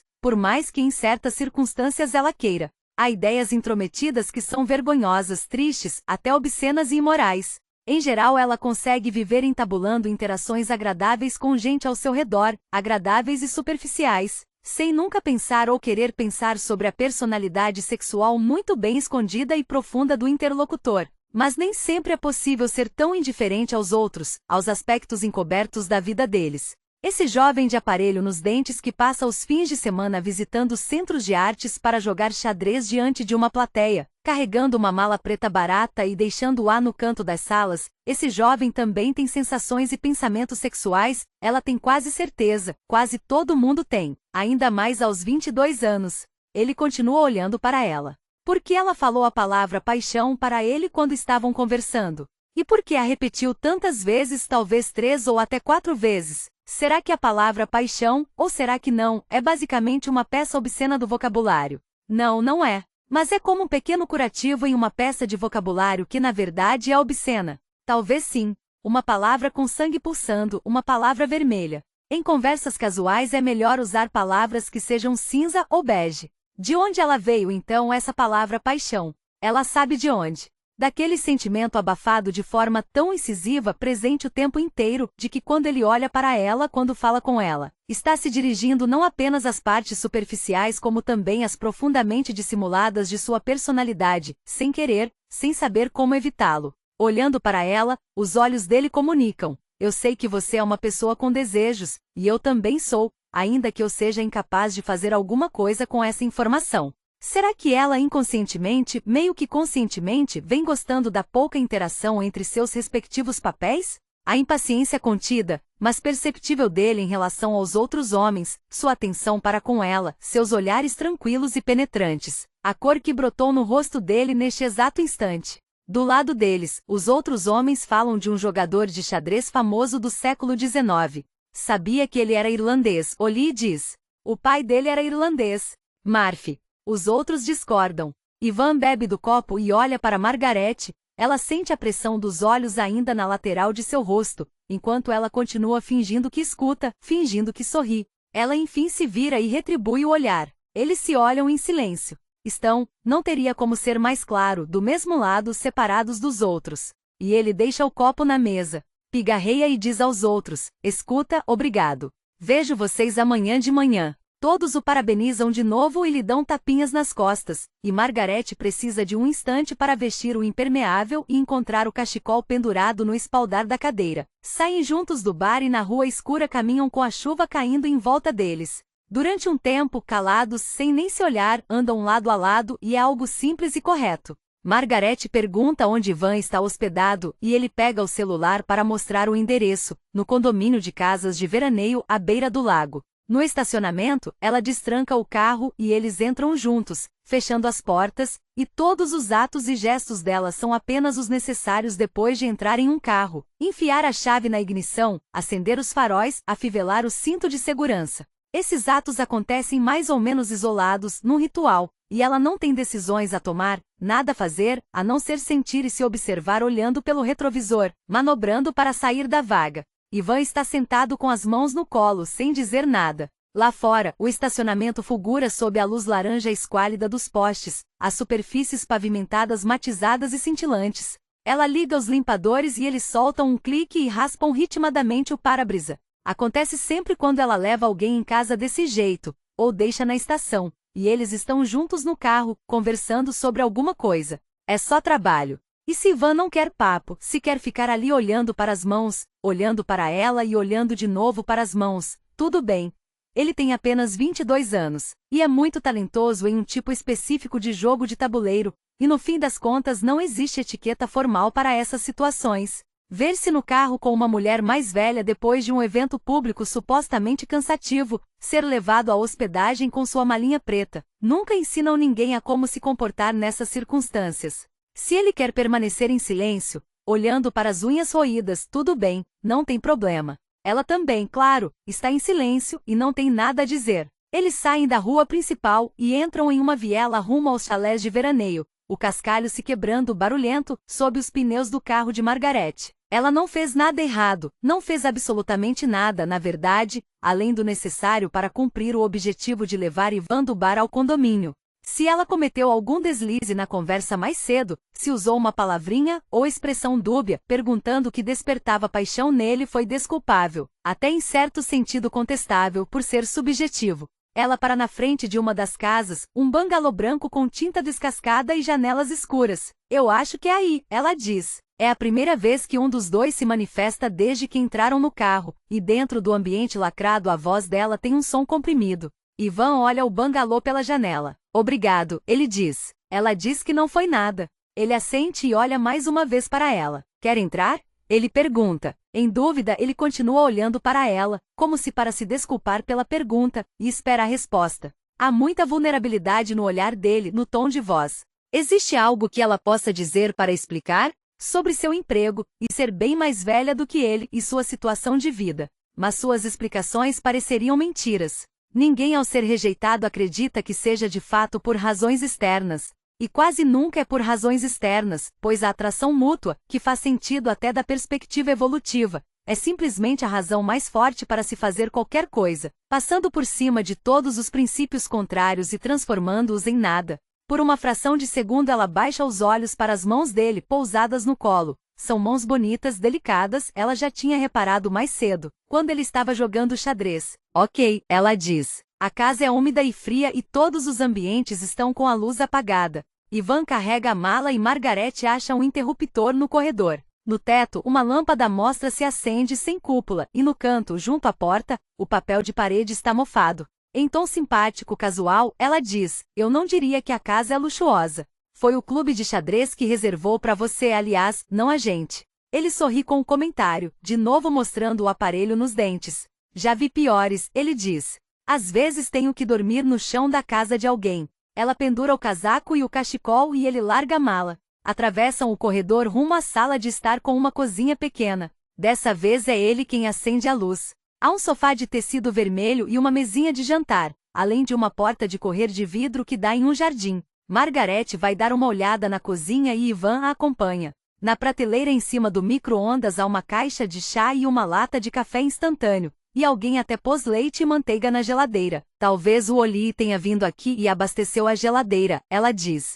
Acho que ele deve ter uma quedinha por você. Ivan ri e parece satisfeito. Deu para perceber que ele ficou feliz com o andamento do jogo dele, diz. O que é meio triste, porque a bem da verdade ele cometeu vários erros. Você não é profissional, é? Ela indaga. Quer dizer, você não joga xadrez em período integral. Ele diz que não, mas é pago por jogos de exibição e treinamentos. Em seguida pigarreia e se cala. Ela se lembra de quando ficava nervosa perto dos homens, quando era jovem, mas é claro que é diferente para as mulheres. Impossível imaginar uma garota de 22 anos se comportando como Ivan se comportou esta noite, como está se comportando agora. Não que ele pareça mais poderoso ou dominador do que uma garota, não é isso, na verdade, ele parece ter assumido a responsabilidade total pelo que aparenta ser uma missão muito difícil para ele, a missão, a não ser que ela esteja enganada, de seduzir uma mulher mais velha que acabou de conhecer. E parece estar frustrado consigo mesmo por não saber como cumprir essa missão, frustrado e culpado. Esses sentimentos não surgiriam em uma garota. Sentimentos diferentes, também desagradáveis, mas diferentes. Ao mesmo tempo, a própria Margaret não está interpretando seu papel nesses sentimentos nessa peça? Não é, afinal, uma peça com dois atores principais? Ela não está se oferecendo, ela percebe, para aceitar nenhuma responsabilidade compartilhada pelo cumprimento da missão que Ivan estabeleceu para si. Ela indicou ao entrar no chalé que pode muito bem estar disposta a ser seduzida, mas não está ajudando a obter sucesso na empreitada. Ajudar, no entanto, seria obviamente prejudicial para sua dignidade, muito mais do que a atual situação é para a dele. Ela pergunta se ele faz faculdade e ele responde que acabou de se formar em física teórica. Outro silêncio. A casa é fria, as costas dela estão frias apoiadas na porta da geladeira. Me desculpa se eu estou esquisito, ele diz. Não acho que está mesmo. Bom, eu sem dúvida sou muito mais esquisito do que você, ele rebate. Quando você está falando, sabe, tudo que você diz soa muito normal e tipo, fluido. Eu nunca consigo fazer as palavras saírem com essa fluidez. Você é do tipo que consegue chegar numa pessoa e puxar conversa. É muito. Ele se cala e então depois de uma pausa continua. Eu ia dizer que é muito atraente, mas talvez eu não deva dizer isso. Ela desvia o olhar, agora estranhamente confusa. Ah, ela diz. Bom, sei lá. Ele está de novo olhando para as mãos, examinando os tocos rosados que são as unhas. Me desculpa, ele diz. É óbvio que não é porque você foi legal comigo que isso quer dizer, sabe? Passou pela minha cabeça, ou sei lá, mas é bobagem. Tipo, Ivan, claro, sem sombra de dúvida ela achou muito legal e sexy você ganhar de todos aqueles caras mais velhos no xadrez. Ela tem uma sensação estranha, leve, divertida diante de suas palavras, como se, ao concluir que as negociações não deram em nada, ele queira mostrar como aceita bem a derrota. Não eram só caras mais velhos, ela retruca. Você também venceu uma menina de 10 anos. Ele dá uma risadinha. Ela não foi tão mal assim para quem tem 10 anos, ele diz. Mas deu uma derrapada grave. Eu fui conversar com ela depois. Foram 3 ou 4 lances inteligentes e depois um erro horroroso. Eu imagino que você só faça lances bons, ela diz. Eu não cometo erros horrorosos, ele responde. Eu cometo. Olhando para ela, ele volta a sorrir, reconsiderando, ela imagina, a suposição de fracasso. Sob a luz turva do teto ela vê os arames do aparelho úmidos e reluzentes. Ok, ele diz. Interessante. Eu acho muito interessante. Tem certeza de que você tem 22 anos? Ela pergunta. Sim. Quer ver a minha identidade? Posso ver mesmo? Ele enfia a mão no bolso e pega a carteira para lhe mostrar a idade. Ela percebe a mão dele um pouco trêmula. A foto não é muito boa, ele diz. Ou sei lá, vai ver que é assim mesmo que eu sou. Ela tira o cartão de plástico fino da carteira e o estuda sob a luz. Nascido em 1999, ela diz. Caramba! Eu comecei a faculdade em 2004. Sério? Quantos anos você tem então? 35. 36, ela corrige. Ela ainda está olhando para o cartão para a imagem do rosto de Ivan, sério e melancólico. Eu achei mesmo impressionante quando você ganhou aquelas partidas todas de xadrez, sabe? Ela diz. Achei fascinante. Ele dá um sorriso doce, bobo. Ah, uau, ele diz. Legal da sua parte dizer isso. Eu não me sinto nada fascinante. Mas legal você ser tão gentil. Ela devolve o cartão e ele o põe na carteira. Seus pais jogam xadrez? Ela pergunta. Bom, não, na verdade não, ele diz. A minha mãe não joga nada. E o meu pai jogava um pouquinho, mas ele acabou de falecer. É bem recente, foi 3 ou 4 semanas atrás. 4 semanas, acho. Meu Deus, ela diz. Ivan, eu sinto muito. Ele estava com câncer havia muito tempo. Então não foi inesperado. Ela está olhando para ele, mas ele olha para o chão. Ela diz, o meu pai, não que seja a mesma coisa, desculpa. Mas o meu pai morreu faz alguns anos. Imagino como você deve estar se sentindo. Ele torna a olhar para ela, os olhos escuros serenos, e ela o sente bem próximo. É meio complicado, ele diz. E tipo, esquisito e tal. Não sei se você se sentiu assim. Claro que me senti. Os meus pais também eram separados, ele diz. E eu convivi mais com o meu pai. Não que eu queira te contar a minha vida inteira, desculpa. Não precisa se desculpar. Você tem irmãos? Um irmão mais velho, que é bem mais velho, coisa de 10 anos. Mas não somos próximos nem nada. Antes que ela fale qualquer coisa, Ivan pigarreia e acrescenta. Na verdade, você estava me perguntando se mais alguém joga xadrez na minha família. O meu irmão joga, mas não é muito bom. Hesitante, ela sorri. Ah, ela diz. Em comparação a você, eu imagino que não. Pois é. Mas se você quer saber de uma coisa bem triste, eu atingi o meu auge uns 4 anos atrás.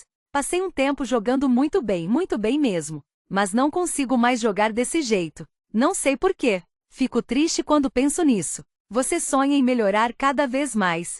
E na realidade você começa a piorar e nem entende por quê. É chato isso que estou falando? Margaret diz que não, não é. Ele está olhando para as mãos outra vez. Sei lá, ele diz. A única coisa que eu disse para mim mesmo no carro é: se ela entrar com você, não vá falar de xadrez. Ele já toma espaço demais na minha vida, para ser bem sincero. Sendo muito sincero, eu passo tempo demais pensando nisso porque não sou tão bom assim. Embora me deixe muito triste admitir, muita gente me disse que eu estava deixando isso tomar muito do meu tempo, e para mim essas pessoas não entendiam. Mas agora acho que talvez eu tenha mesmo perdido muito tempo da minha vida. Quando os outros estavam saindo, se divertindo, arrumando namoradas e tal, eu estava em casa basicamente lendo. Você tem que ler muita teoria de abertura. É o começo da partida, os primeiros lances, que já foram todos feitos, então você tem que aprender sobre eles. Não é nem muito interessante, mas é necessário. Então tem um monte de aberturas tiradas dos livros, e você tem que saber todas as estratégias de fim de jogo, que pode ser, sinceramente, bem previsível. E você aprende tudo isso para quê? Só para alcançar uma posição boa no meio da partida e tentar jogar um xadrez mediano. E nem isso eu consigo fazer, na maioria das vezes. Às vezes penso, se desse para voltar aos meus 15 anos, teria desistido. Eu já era bastante bom na época, não melhorei muito. E eu podia ter usado esse tempo para ter mais vida social. Não vou dormir à noite e fico pensando em xadrez, sabe? Não vou entrar em detalhes sobre o que eu penso, mas garanto que em geral não tem nada a ver com xadrez. Ela está sorrindo, ouvindo, assentindo, e no entanto as palavras dele lhe dão uma sensação estranha, uma sensação na boca do estômago. Mas você não acha que aproveitou? Ela pergunta. Todo o tempo que passou praticando, você não acha que às vezes te fez feliz? Com uma expressão sofrida cutucando a unha do polegar, ele responde, tem esse lado. Ganhei muitos jogos. E participei de torneios grandes, derrotei alguns jogadores bons. Já joguei xadrez bem. Em uma ou duas partidas eu diria, foi mais do que bem. Esse é o outro lado. Você tem razão. E se eu tivesse desistido quando tinha 15 e tentado ser mais sociável e conversar com mais meninas, talvez não tivesse dado certo. Não acho que eu teria me tornado um cara super popular só por jogar xadrez. Dá pra enlouquecer pensando no que você poderia ter feito de diferente. Mas às vezes acho que na verdade não tenho muito controle sobre a minha vida em todo caso. Quer dizer, eu não poderia adotar uma nova personalidade do nada. E as coisas meio que foram acontecendo comigo. Ela fica em silêncio quando ele acaba de falar, e seus olhos estão voltados para o chão, um linóleo amarelo simples. Agora você está morrendo de tédio? Ele pergunta. Passado um instante, ela responde, de jeito nenhum. É verdade, dá pra enlouquecer pensando no que você poderia ter feito de diferente. Eu também enlouqueço assim. Ele está olhando para ela, ela sabe disso. Ele diz. Por quê? Quando eu tinha a sua idade. Não é verdade, eu era um pouco mais velha que você. Quando eu tinha 20 e poucos anos, conheci uma pessoa. E depois a gente se casou. No papel ainda somos casados porque é tudo bem complicado. Mas não moramos mais juntos. É como você falou, dá pra enlouquecer pensando nessas coisas. Nas outras vidas que você poderia ter tido. E na vida que teve, depois que ela acaba, onde ela foi parar? Quer dizer, o que você deveria fazer com ela? Bom, sorte a sua estar pensando em tudo isso agora que você tem só 22 anos. Quando eu estava com a sua idade, a minha vida ainda não tinha começado a acontecer. Mal consigo me lembrar de qualquer coisa de antes, sinceramente a verdade é essa. Todo mundo tem esses problemas de que você está falando aos 20 e poucos anos, se sentir excluído, achar que os outros não gostam de você. Não são problemas sérios na sua idade, ainda que pareçam ser. Talvez você esteja numa sintonia diferente da de algumas das meninas que conheceu na faculdade. Mas eu posso te dizer que você é muito atraente. É mesmo. As mulheres vão se apaixonar por você, acredite. É aí que começam os problemas. Ela ergue os olhos para ele, que está olhando para ela, um intenso olhar silencioso. Ela tenta rir, e sua risada soa impotente. Margaret, ele diz, posso te beijar? Ela não sabe o que fazer, se deve rir de novo ou começar a chorar. Ok, ela diz. Ele vai até onde ela está encostada na geladeira, e lhe dá um beijo na boca. Ela sente a língua dele se mexer entre os lábios. Se afastando um pouco, ele murmura, desculpa pelo aparelho, odeio ele. Ela diz que ele não precisa pedir desculpas. Então ele a beija outra vez. É claro que é uma situação desesperadoramente constrangedora, uma situação que parece desprover a vida dela de sentido. A vida profissional, 8 anos de casamento, suas convicções pessoais, tudo. No entanto, aceitando a premissa, permitindo que a vida não signifique nada por um instante, não é simplesmente uma sensação boa estar nos braços dessa pessoa? Sentir que ele a deseja, que a noite inteira ele olhava para ela e a desejava, não é prazeroso? Encarnar o tipo de mulher que ele acreditava não poder ter, incorporar essa mulher e permitir que ele a tenha. Imprensado contra ela, o corpo dele é magro e tenso e trêmulo. E se a vida for só uma coleção de experiências essencialmente desconexas? Por que uma coisa tem decorrer de outra, com algum significado? No quarto, o vidro da janela está molhado pela bruma, e Ivan tem que se ajoelhar no colchão para baixar a veneziana. A luz do teto está apagada, mas a luz do corredor ainda está acesa, a porta entreaberta. Margarete sobe na cama ao lado dele, eles ficam deitados. As cobertas da cama estão frias, talvez úmidas, ou talvez só estejam geladas. Ele desabotoa o cardigã, a blusa dela, e ela o ajuda a abrir o fecho do sutiã. Ele sente que está suando, as axilas, a testa, um calor. Com os lábios, ela acha a boca de Ivan e eles se beijam mais uma vez. O seio direito está na mão esquerda dele, o mamilo saliente sob a ponta do polegar, duro, sensível. Ela solta uma respiração curta quase dentro de sua boca, um suspiro, como se gostasse de ser tocada assim. Quem é capaz de explicar esse tipo de coisa e por que tentar explicar? Uma compreensão compartilhada entre duas pessoas. Seu hálito quente nos lábios dele quando ela suspira, e quando ele a beija de novo, um som abafado na garganta. Ele põe os dedos no zíper e ela deixa, levanta o quadril do colchão para ajudá-lo a tirar a saia. Agora deitada de costas, está apenas com uma calcinha larga preta. Você é linda, ele diz. Quer dizer, isso é óbvio. Imagino que as pessoas te digam isso o tempo todo. Ela solta uma espécie de risada, encolhendo os ombros. Na verdade, não, ela diz. Mas também não é sempre que eu faço essas coisas. Ajoelhado na cama, ele olha para ela. Entendi, ele diz. Eu também não. Os olhos com um leve brilho, na semi-escuridão, ela retribui o olhar dele. Você não é virgem, né, Ivan?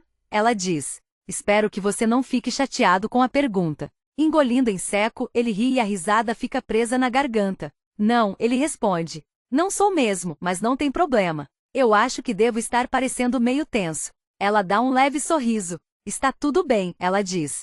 Eu também estou meio tensa. Um certo sentimento surge dentro dele quando ela diz isso, como uma forma prazerosa de ansiedade, uma estranha expectativa ansiosa de prazer. Com os dedos, ele toca no algodão preto da calcinha dela, úmida, e ela solta outro som agudo de gemido, fechando os olhos. Você está tensa com o quê? Ele pergunta. Com uma risada ofegante, ela diz. Deus do céu, não sei. Não sei o que você deve estar pensando de mim. A mesma apreensão o percorre de novo, e ele se vê respondendo a ela, sem pensamento consciente, depressa e de forma quase ininteligível. Não, não se preocupa. Eu gosto de você de verdade. Não se preocupa com isso. Dentro da calcinha, os dedos dele molhados, e a mão dela se agarra à fronha. Nesse momento, tocando nela, vendo seus olhos se fecharem, ele a quer com tanta força, sente uma onda de desejo violenta quase dolorosa, que até a perspectiva cada vez mais provável de tê-la, de estar dentro dela, dali a apenas alguns segundos ou minutos, parece não ser suficiente para aliviar esse desejo.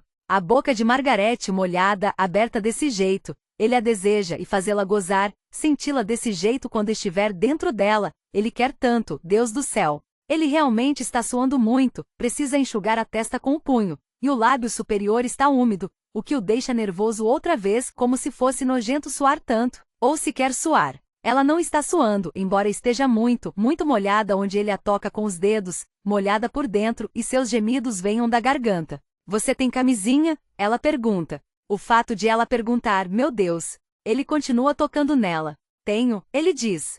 Na mala. Um segundo depois, ele acrescenta. Acho que já faz um tempo que ela está lá. Talvez um ano. Mas não tem problema, né? Ela leva a mão à cabeça, encostando no próprio cabelo com um sorriso amarelo. Não sou especialista, ela diz. Mas acho que deve ter uma data de validade. Ele tira a mão de dentro da calcinha molhada, e ela meio que geme. Ah, ele se pega dizendo. Desculpa. Adoro te tocar assim. Ela faz o mesmo ruído de novo e tampa metade do rosto com a mão. É muito bom, ela diz. Se ela encostasse nele mesmo que de leve, só roçasse nele com a mão, ele provavelmente gozaria. E não.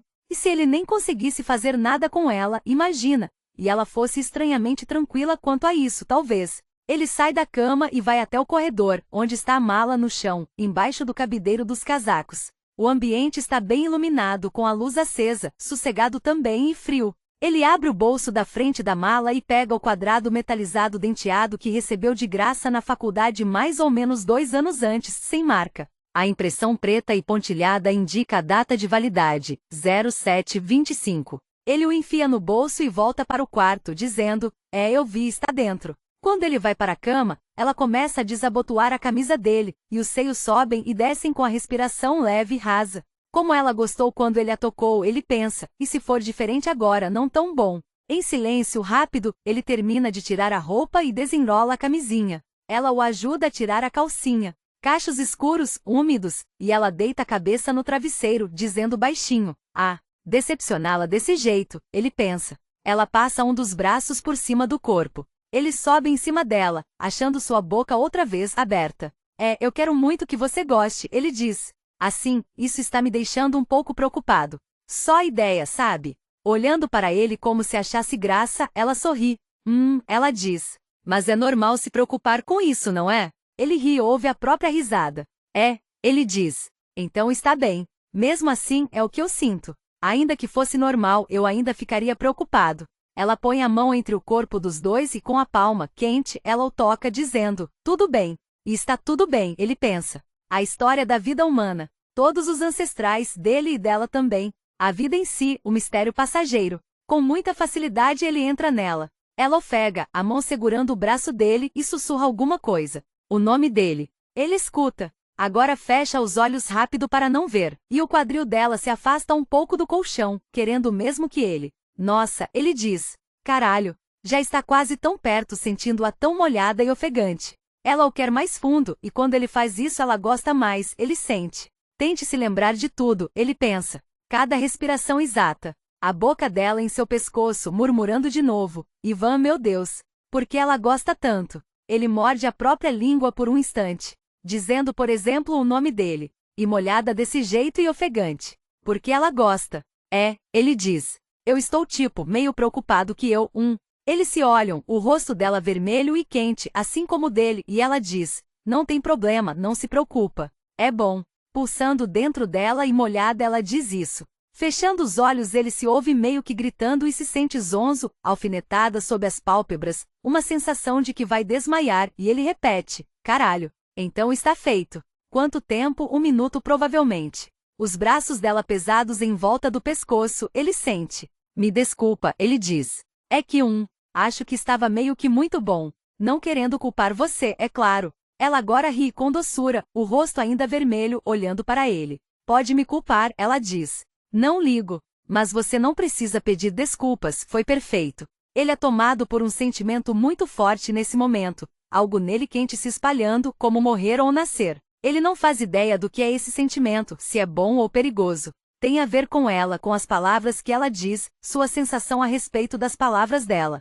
Ela disse que foi perfeito. E ela falava do que ele fez com ela, embora tenha terminado muito rápido, ela gostou ou até mais do que gostou. Você está sendo gentil, ele diz. Ela está sorridente, deitada nos braços dele, os olhos se fechando, sonolentos, e o sentimento é tão forte e potente, como se ele fosse capaz de erguer um prédio inteiro com as mãos. Não, estou falando sério, ela diz. Foi lindo. Obrigada. É essa a sensação, ele pensa, de conseguir o que quer, desejar e ao mesmo tempo continuar desejando, mas agora satisfeito. Foi lindo, obrigada. Eu estou feliz, ele diz. Ou sei lá, essa não é a palavra certa. Os olhos dela estão fechados. Eu também, ela murmura. Ele está fazendo que sim, sentindo sem razão específica uma vontade forte de protegê-la. Percebendo que ela quer dormir, ele se afasta, e ela se vira de lado para ficar de frente para ele. Ele deixa a camisinha no tapete ao lado da cama, vai jogá-la fora de manhã, e puxa a coberta sobre os dois. Talvez os outros vivenciem esses sentimentos o tempo todo, sejam eles quais forem. O sentimento forte e potente de felicidade, satisfação, proteção. Pode ser tudo muito comum, na esteira de episódios mutuamente prazerosos como o de agora. Ou mesmo se forem raros, se acontecerem só algumas vezes, não mais do que isso, ainda fazem a vida valer a pena, ele pensa. Tê-la conhecido assim linda, perfeita. Uma vida que vale a pena viver, sim. De manhã, Margarete acorda sozinha no chalé de veraneio com o som do próprio despertador. Sábado, 8h30. Depois de achar o celular e se atrapalhar para desligar o alarme, ela se deita a sós, vazia de pensamentos, ouvindo o zumbido baixinho que vem de outro canto, como uma geladeira ou uma lava-louças.